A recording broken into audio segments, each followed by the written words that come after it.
Nós fomos criados por Deus tão somente para adorar. Nós fomos criados por Deus tão somente para glorificá-lo. Deus não te criou porque ele estava sozinho no céu.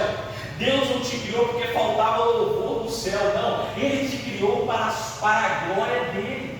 Ele te criou para glorificar o nome dele. Então, irmãos, nós não nascemos para outra coisa a não ser para glorificar o nome de Deus. Então, essa noite nós iremos entender mais sobre vivermos para a glória de Deus. Vou falar um pouco do contexto das cartas de Paulo aos Coríntios. Na verdade, Paulo ele escreve 4 cartas aos Coríntios. A primeira carta que Paulo escreve aos Coríntios, ela se perde ao longo da história. A segunda carta que Paulo escreve aos Coríntios é essa que nós lemos agora, primeiro aos Coríntios. Na verdade, é a segunda carta que Paulo já escreve aos Coríntios.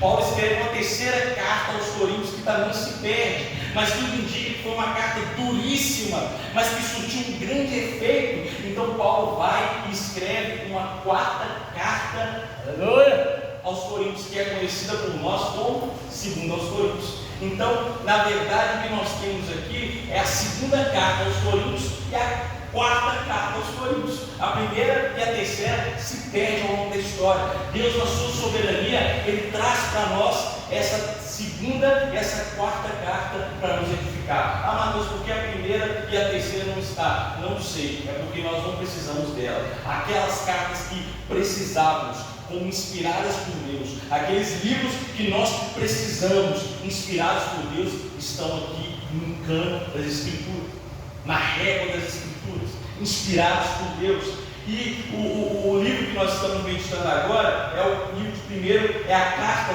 de 1 aos Coríntios. Aleluia! E qual é o contexto da carta de 1 aos Coríntios? O que está por trás dela? Uma igreja de frangalhos, uma igreja totalmente dividida. Se você pegar os 1 Coríntios desde o capítulo 1 e for estudando o capítulo 1, 2, 3 até o final e ler o 2 Coríntios, você vai ver que a igreja de Corinto estava dividida. Havia grupos na igreja de Corinto. Um grupo dizia, eu sou de Paulo. O outro grupo dizia, não, eu sou de Apolo. Aí o terceiro grupo dizia, eu sou de Pedro. O quarto grupo ainda dizia, eu sou de Cristo. A igreja estava setorizada por partidos. Um era de Paulo, outro era de Apolo, outro era de Pedro, outro era de Cristo. A igreja também estava passando por problemas doutrinários. Havia dentro da igreja um irmão que se chamava Alexandre, e ele estava tendo um caso com a sua madrasta, a mulher de seu pai. A igreja, sabendo do caso do Alexandre, não fez nada que Paulo escreve dizendo, entrega Alexandre para o diabo, para que ele sofra, mas para que no dia do Senhor ele seja salvo. Eu já preguei sobre isso aqui também. Então, a igreja estava tolerando o pecado, a igreja estava fazendo uma bagunça no momento da ceia do Senhor. Havia uma bagunça lá. A igreja estava totalmente bagunçada em questão dos dons. A igreja era rica de dons, mas não tinha organização.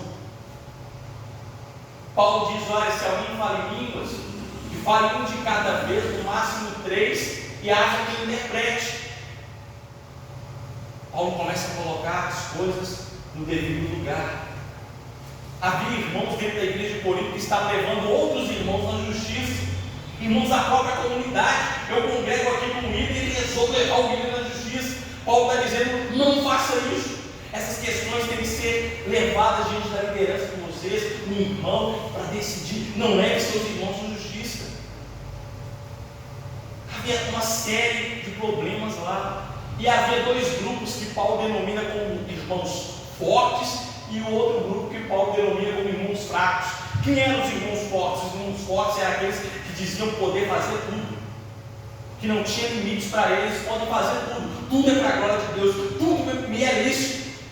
E havia outro grupo que dizia, isso eu não posso fazer, comer carne sacrificada aos ídolos, eu não posso, isso é pecado. Enquanto o grupo dos fortes dizia, eu não como comida sacrificada, eu como comida sacrificada aos ídolos, o grupo dos fracos dizia, eu não como, é pecado. Então a igreja estava toda setorizada, bagunçada, revirada, uma confusão, era rica em dons, mas estava em bagunça. Então Paulo começa o quê? a responder diversas perguntas. Eles fazem diversas perguntas para Paulo, e Paulo começa a responder cada pergunta. E nós vamos nos ater hoje a uma pergunta: é pecado? Foi a pergunta que eles fizeram para Paulo: comer comida sacrificada aos ídolos? Eles fizeram essa pergunta para Paulo: é pecado a gente comer comida sacrificada aos ídolos? E Paulo, lá no capítulo 8, Paulo começa a explicar isso. No capítulo 8, Paulo exorta os irmãos a abrirem mão da sua liberdade de comer carne sacrificada ou não comer, por causa do seu irmão. Paulo está dizendo: você é livre para comer a carne sacrificada aos ídolos, mas se faz o seu irmão se escandalizar, não coma. Você é livre, tudo é lícito para você, mas se faz o seu irmão pecar, por amor do seu irmão, não coma. Paulo está dizendo: olhe para as coisas com a ótica do amor a Deus e a ótica do amor ao próximo. Se aquilo que você vai fazer faz o seu irmão tropeçar na fé, não faça por amor do seu irmão. Talvez na sua cabeça não é pecado, mas se para o seu irmão se torna pecado. Paulo está dizendo: por amor ao seu irmão, não faça determinadas coisas. Não use a liberdade que você tem para fazer o seu irmão pecar. Não use a liberdade que você tem para fazer o seu irmão tropeçar. Aí vem o capítulo 9. No capítulo 9, Paulo começa a exemplificar isso. No capítulo 9, aos Coríntios, Paulo começa a exemplificar. O que Paulo diz? Paulo diz assim: eu usei a minha liberdade. Para que eu usei a minha liberdade? Aí Paulo começa a descrever: ele, como trabalhador, ele era digno do seu salário. Aquele que prega o Evangelho, que viva do Evangelho. Paulo está dizendo: diversos outros ali recebem por pregar o Evangelho, é um trabalho árduo, mas eu usei a minha liberdade para não receber nada por pregar o Evangelho. Eu não recebo nada por pregar o Evangelho. Eu prego o Evangelho pela graça de Deus e não recebo nada, e nem quero receber nada por isso. Paulo está dizendo: eu usei a minha liberdade para abrir mão de receber um salário que é digno. Aquele que prega o Evangelho não deve viver do Evangelho. E Paulo vai citar um versículo lá do Antigo Testamento que diz que enquanto o boi está arando a terra, não pode tapar a boca dele. Se o homem de Deus tem pregado aqui, se o homem de Deus tem ensinado a palavra de Deus aqui, você tem te visitado, você tem ido nos hospitais, você tem feito casamento, apresentado criança, batizado, feito funeral, se ele te aconselha, você investe tempo em você, investe tempo na palavra, ele tem que ser sustentado pela igreja, porque aquele que prega o Evangelho, ele viva do Evangelho. Mas Paulo está dizendo: eu abro mão, por mais que seja digno de receber, eu abro mão. Eu abro mão para que não haja escândalo. Eu abro mão para que ninguém tenha o que apontar o dedo para mim. Paulo, ele usa a sua liberdade para quê? Para abrir mão do salário que era direito dele. Capítulo 9, depois você vê em casa. Já no capítulo 10, no versículo 1 ao 13, Paulo vai contar agora o exemplo negativo. Primeiro ele conta no capítulo 9 o exemplo positivo. Ele usa a sua liberdade para abrir mão de um salário que era digno dele. Mas agora ele cita um exemplo negativo. Agora ele está tocando na arrogância dos coríntios, do grupo chamado Forte, que dizia poder fazer todas as coisas, porque tudo era lícito. Paulo está dizendo a vocês arrogantes: lembrem-se do povo de Israel lá no Egito. Saíram de lá, foram sustentados por Deus no deserto com maná, passaram pelo mar vermelho, mas morreram, fracassaram no deserto. De milhares que saíram do Egito, somente 2 entraram em Canaã: Josué e Caleb. O restante Deus matou no deserto. É isso que você vai ver o próprio Judas dizendo na sua carta que está lá antes de Apocalipse, que Deus destruiu os rebeldes no deserto. Por quê? O povo de Israel teve experiência com Deus. O povo de Israel comeu maná, o povo de Israel viu o mar se abrir, o povo de Israel ficou cheio demais, mas estava com saudade do Egito, começaram a abandonar Deus, a murmurar, a adorar outros ídolos. Deus fez eles perecerem no deserto. Eles estavam de pé, mas caíram. O que Paulo está dizendo para aqueles irmãos? Isso está na Bíblia, não por acaso. Sabe por que isso está relatado na história? Para que vocês não façam o mesmo. Aí ele diz algo duro: aquele que está de pé, cuide-se para que não caia. O povo de Israel teve experiência com Deus. O povo de Israel passou pelo Mar Vermelho. O povo de Israel recebeu cordoniz, maná do céu, estava de pé, do lado de Deus, mas pereceu no deserto. Começaram bem, mas terminaram mal. Aquele que está de pé, cuide-se para que não caia. Ei, Paulo está dizendo: vocês se consideram fortes, que dizem tudo me é lícito. Cuidado para cair, basta estar de pé. Então ele usa dois exemplos. Ele usou a liberdade no ponto positivo, de abrir mão do seu salário. O povo de Israel usa a liberdade que eles tinham diante de Deus para se encher da arrogância e abandonar a Deus, fracassado no deserto. Deus está dizendo para o povo de Corinto: vocês que se acham fortes, não confiem na própria mão de vocês. Não confiem que vocês não podem só cair. Cuidado.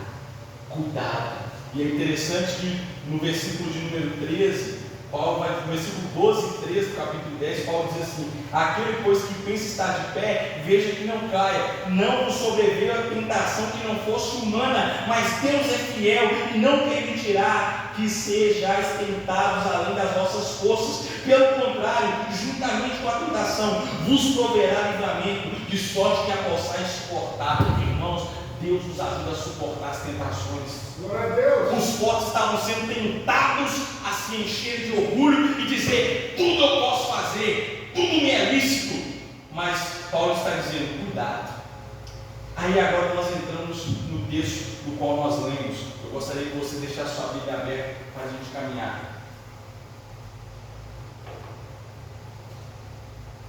Aí nós vamos ler versículo aí. Agora nós entramos no texto no qual nós lemos. Paulo exorta os irmãos a respeito da idolatria. Lembra que eu disse que ele começa a responder várias perguntas? Agora depois ele faz toda uma parte teórica, desde o capítulo 8, ele chega no capítulo 10, a partir do versículo 14, respondendo perguntas. Olha que interessante. A primeira pergunta que ele vai responder é a seguinte: pode um crente ir ao templo pagão e participar dos banquetes oferecidos aos ídolos?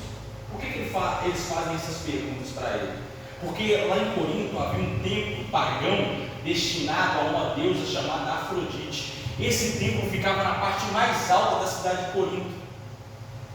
Então os idólatras, os adoradores desse deus pagão iam até esse templo e faziam banquetes maravilhosos, sabe, aquelas comidas maravilhosas eles faziam lá. É um frango assado, é uma picanha, é uma coisa maravilhosa. É vinho, é tudo de bom, é Coca-Cola, era tudo de bom. Eles faziam aquele banquete diante dos seus deuses. E o que eles faziam mais? Eles se prostituíam com as prostitutas cultuais naquele lugar, porque havia naquele lugar mulheres que se chamavam prostitutas cultuais. Eles adoravam seus deuses, tendo relações com aquelas mulheres no templo. Lembra que Paulo vai escrever dizendo para as mulheres usarem véu? Era por causa dessas mulheres, porque essas mulheres tinham a cabeça raspada. Quando elas começavam a se converter, elas começaram a ir para a igreja. Então, quando elas iam para a igreja, se elas estivessem careca, as pessoas diziam: essa aí ela lá no templo. Aí o que Paulo falou? Todas vão usar véu. Para quê? Para que ninguém saiba quem veio lá do templo. Para que ninguém constrange a irmã que veio lá do templo e se converteu por causa do passado dela. Então as mulheres vão usar véu por causa disso. É uma cultura de lá.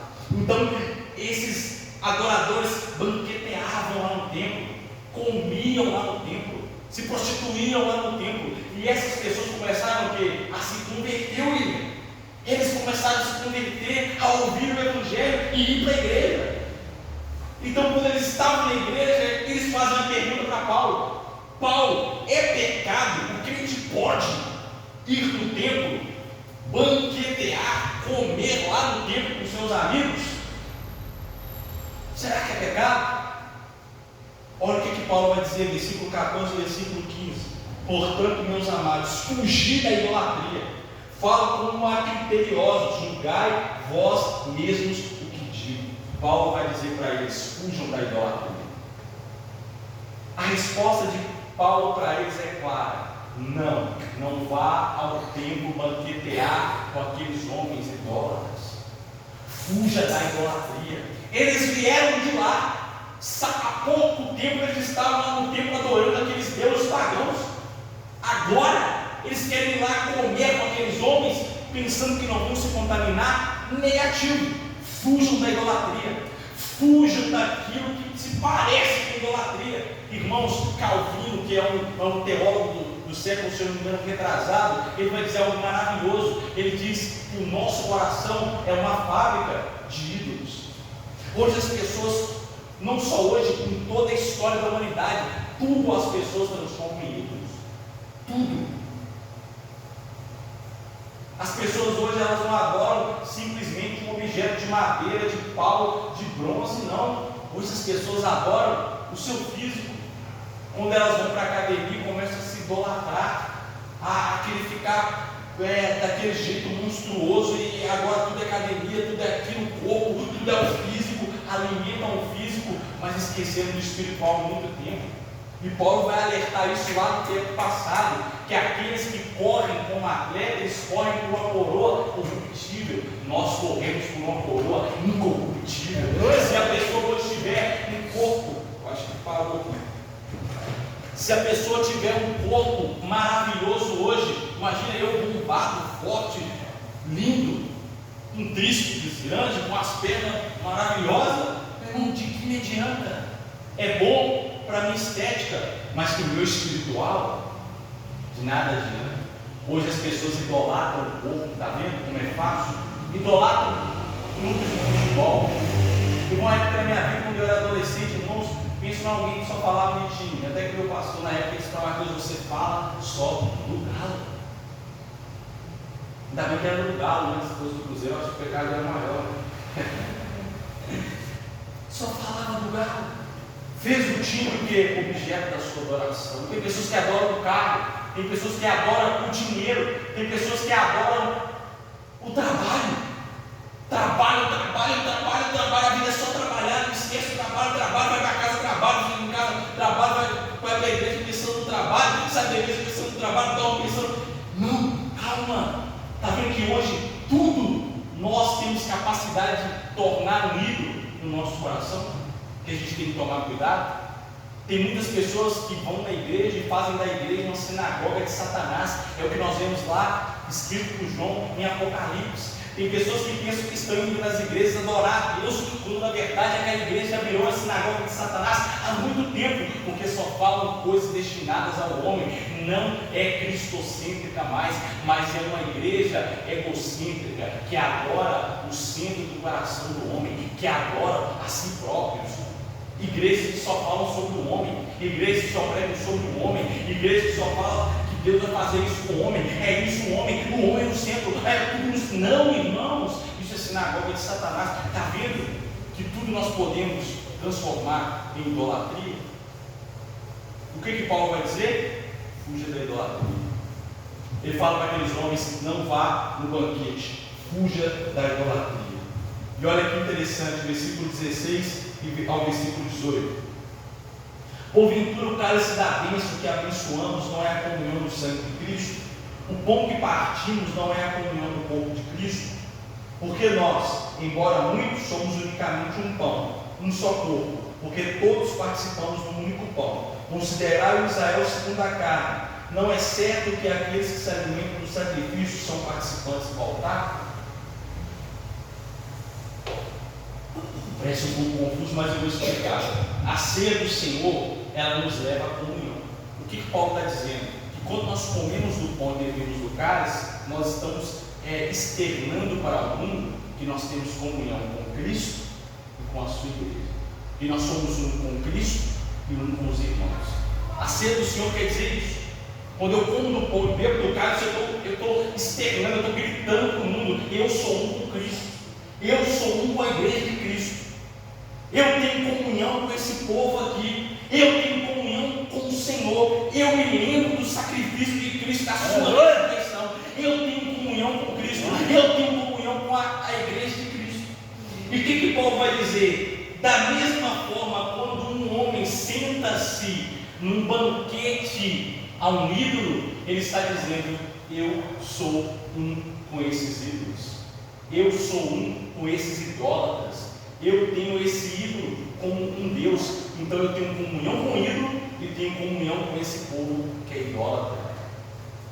Se assim o Senhor mostra que nós temos comunhão com Ele, com a igreja, sentar-se em um banquete de ídolos, destinado a ídolos, faz-nos ter comunhão com os ídolos e com os idólatras. Aí Paulo vai dizer no versículo 19: que digo, pois, que o sacrificado ao ídolo é alguma coisa? Ou que o próprio ídolo tem algum valor? O que Paulo está dizendo? Olha, a comida sacrificada ao ídolo nada é. O ídolo também nada é. Aí no versículo de número 20: antes digo que as coisas que eles sacrificam é a demônios, que as sacrificam e não a Deus, e eu não quero que nos torneis associados aos demônios. Irmãos, o que Paulo está dizendo? O ídolo existe? Não. Há somente um Deus. Os ídolos não existem. Deuses pagãos não existem. Deus é só um. Buda não existe.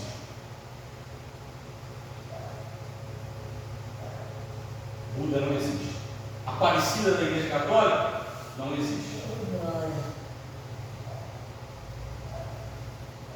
Tantos outros ídolos aí, adorados por diversos tipos de religião, não existem.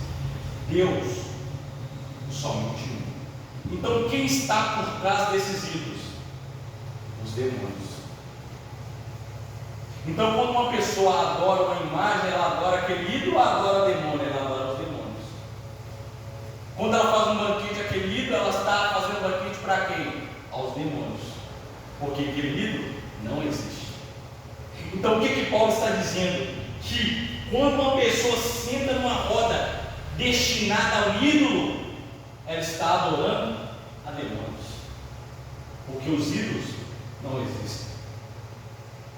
E o versículo 21 ele vai dizer: não podeis beber o cálice do Senhor e o cálice dos demônios. Não podeis ser participantes da mesa do Senhor e da mesa dos demônios. O que ele está dizendo? Não podemos comungar com Deus e comungar com os demônios ao mesmo tempo.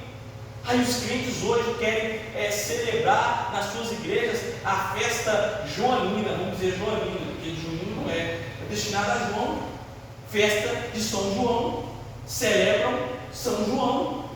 Na roça lá, o pessoal da minha mãe dava meia-noite no dia de São João, né, destinado a São João.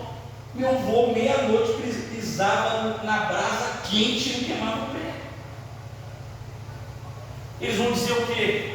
Isso é um milagre de João? Não. Quem está por trás dele? Os demônios. Porque pessoas vão na Aparecida do Norte e dizem: fui curado. Porque o diabo também tem os seus poderes.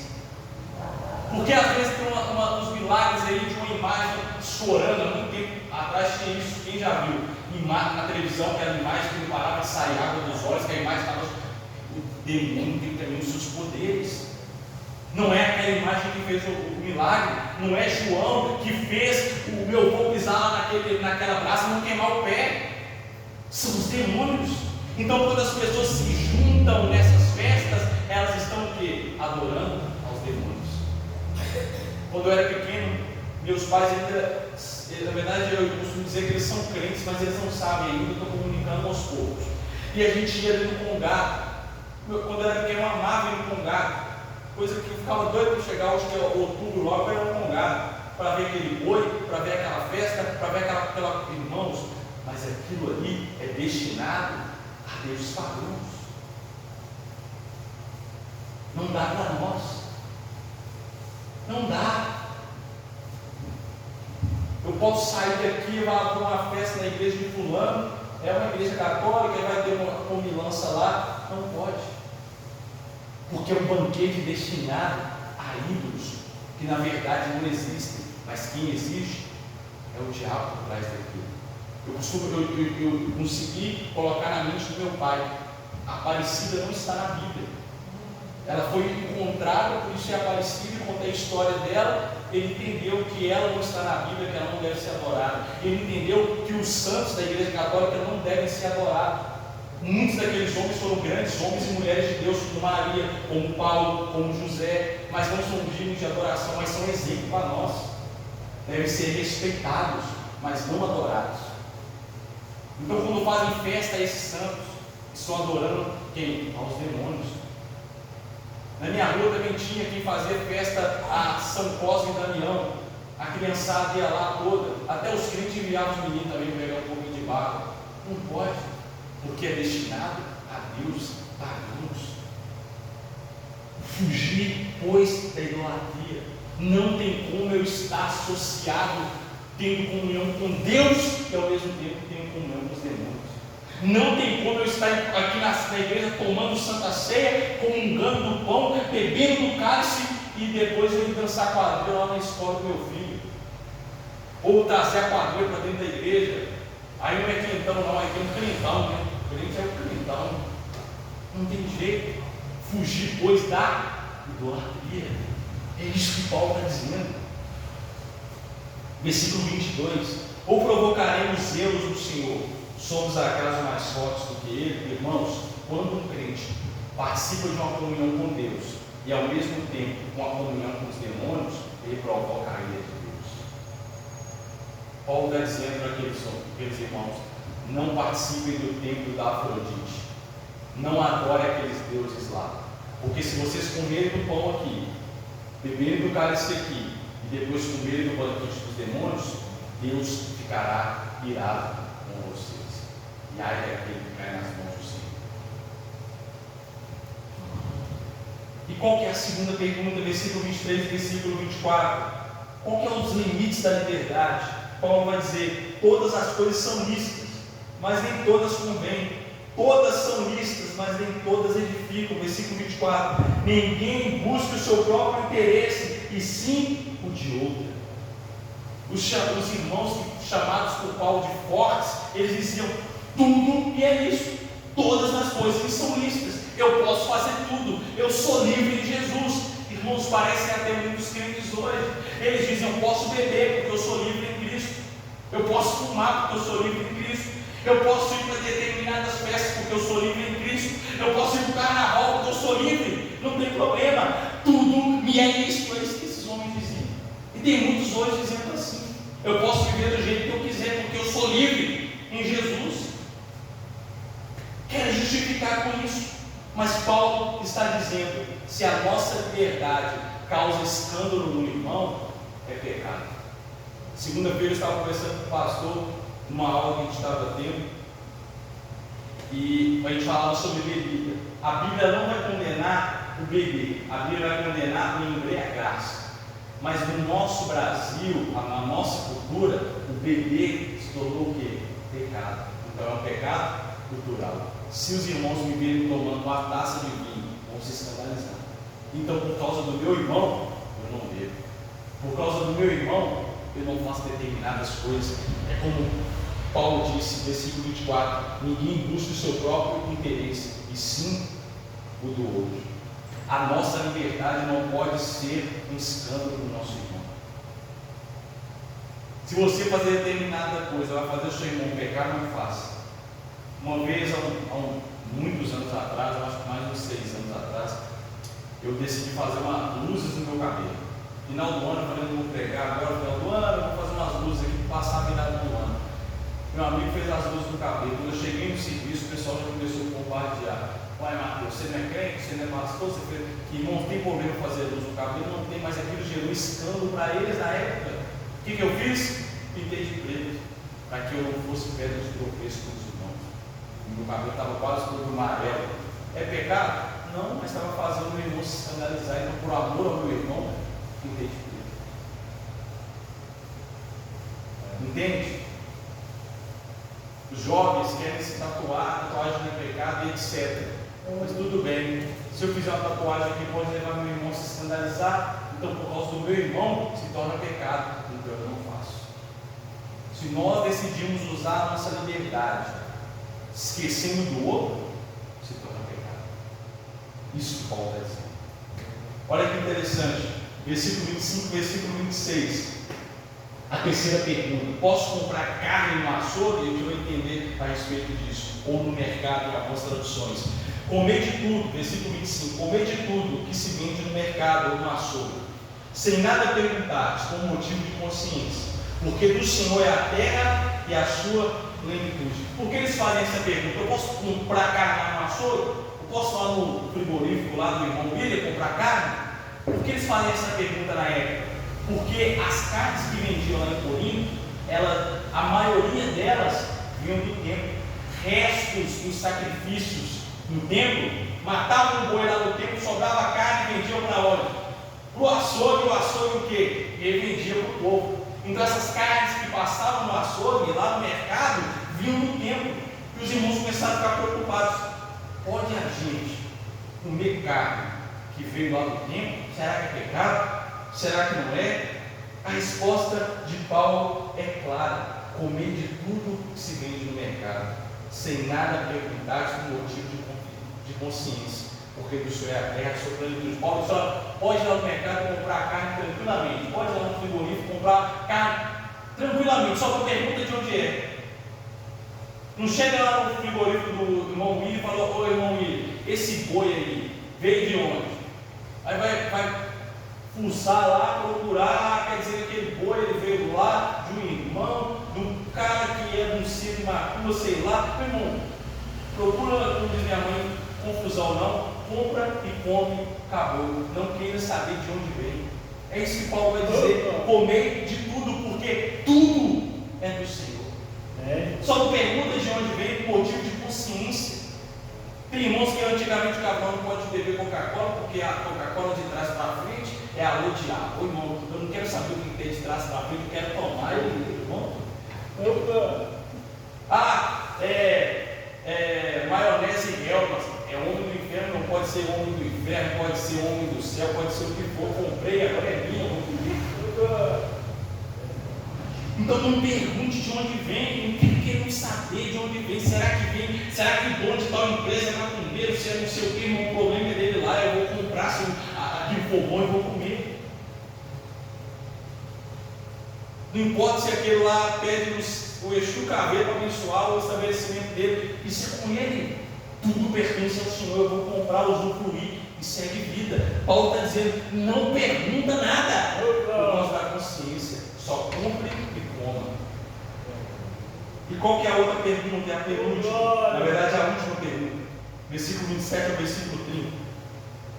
Se algum dentre os incrédulos nos convidar e quiser ir comer de tudo que for posto diante de vós, sem nada perguntar por motivo de consciência. Porém, se alguém vos disser: isto é coisa sacrificada a ídolo, não comais, por causa daquele que vos advertiu e por causa da consciência. Porém, se alguém vos disser: isto é coisa sacrificada a ídolo, não comais, por causa daquele que vos advertiu e por causa da consciência. Consciência, digo, não a tua própria mente, mas a do outro. Pois o que há de ser julgada a minha liberdade pela consciência alheia? Se eu participo com ações de graças, porque ele sempre vituperado por causa daquilo que dou graças. Irmãos, qual que é a última pergunta? Posso aceitar o convite de um incrédulo para comer na sua casa? Vamos supor que você tem um amigo aí, esse amigo seu gosta de bater os tambor, ele chama lá na sua casa na casa dele para almoçar lá. Paulo está dizendo: vá. Só não pergunta de onde é essa carne, não pergunta que oração que ele fez por essa carne, para quem que ele dedicou essa carne, só vá e come. Mas se esse homem disser para você: essa comida é sacrificada a ídolo, não come, por causa da sua consciência. Mas não fica perguntando de onde é, não, vai e come. Porque na antiguidade, irmão, era normal as casas ficarem abertas e as pessoas irem lá e conversarem, comerem juntos. Eu lembro que na roça, quando tinha a folia de reis, que eu ia muito com a minha mãe, tinha as casas lá, era a casa da comida e a casa do doce. Todo ano era a mesma coisa: doce de leite numa casa e a outra casa era macarrão, arroz, tutu e frango. Irmão, eu ia comer aquele negócio todo, não queria saber de onde era. Eu lembro que era gostoso demais. Mas, irmãos, é isso que Paulo está dizendo. Não pergunta de onde é. Ah, você se dedicou isso é aquele lá. Lá pega e come. Não se preocupe de onde vem. Não se preocupe se é dedicado a isso ou aquilo. É o que Paulo está dizendo. Coma. Então Paulo traz essas advertências para eles fugirem da idolatria, para eles não irem ao templo cultuar. E dos pagãos banqueteando lá. Ele diz que aquele que comunga com Deus na ceia do Senhor não pode comungar com os ídolos. O nosso irmão é o nosso limite, é o irmão que vai estabelecer o que é pecado ou não, porque se escandalizar o irmão não deve fazer. Ah, mas fazer isso não é pecado, escandalizar o seu irmão, então se torna pecado, não faça. Eu tenho um sério problema, que é de jogar bola, eu me estresso fácil. Outro dia que foi jogar bola lá, o menino falou que eu botei a mão nele, não botei, eu já comecei a estressar, falei, Deus, tem que tomar cuidado. Irmão, já joguei bola, diácono já bateu em mim jogando bola, eu tenho uma história jogando bola que não é fácil, então eu tenho que me policiar, porque eu discuti ali no sangue quente, às vezes falar alguma coisa e tal, para alguns não é pecado, mas para outros, o crente fica bravo, pode levar aquilo lá, se escandalizar, então eu tenho que tomar cuidado, porque pode não ser pecado, mas se escandalizar, se for pecado, eu tenho que me policiar, entende? Então, o nosso limite é o irmão. As carnes do mercado, porque Paulo falava que as carnes vinham do templo, e eles vendiam, Paulo diz, olha, compra e come, tudo é do Senhor, só não pergunta de onde é. Posso ir na casa do irmão, do incrédulo lá, comer do banquete dele? Pode, só não pergunta para ele, para quem ele dedicou aquilo, só come. Se ele falar para quem ele dedicou aquilo, aí você não come, por causa da sua consciência. Ninguém é contaminado, irmão, por aquilo que entra.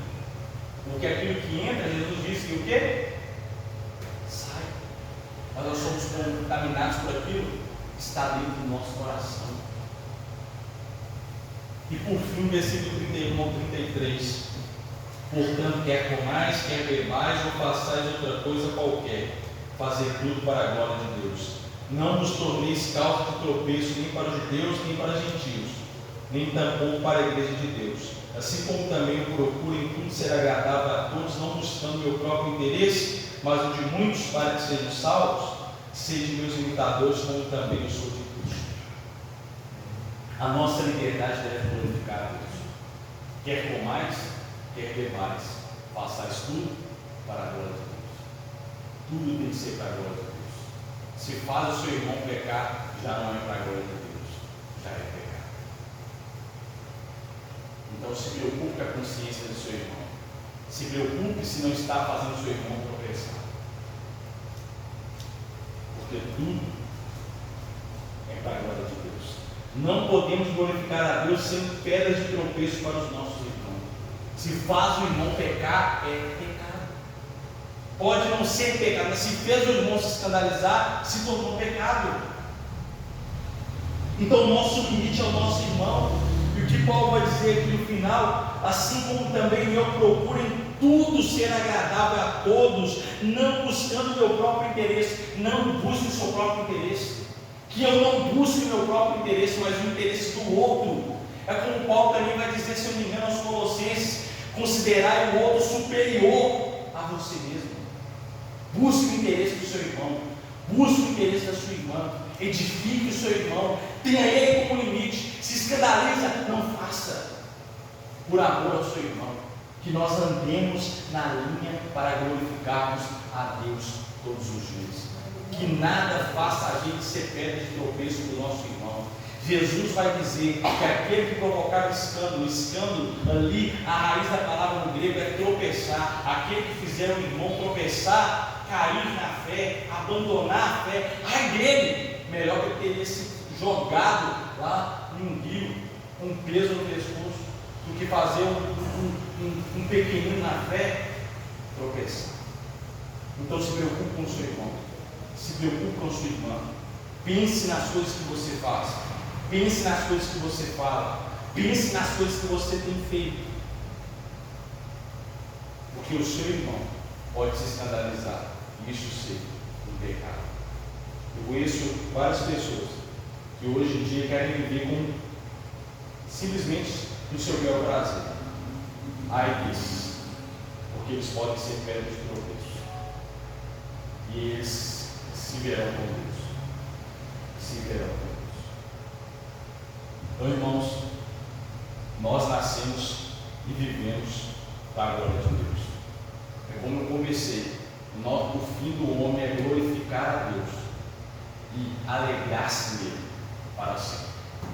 Quer comais, quer bebais, ou façais qualquer outra coisa, fazem tudo para a glória de Deus. Será que eu e você temos feito as coisas para a glória de Deus? Será que a nossa vida tem sido para glorificar a Deus? Será que as pessoas vão na nossa casa, olham para nós e glorificam a Deus?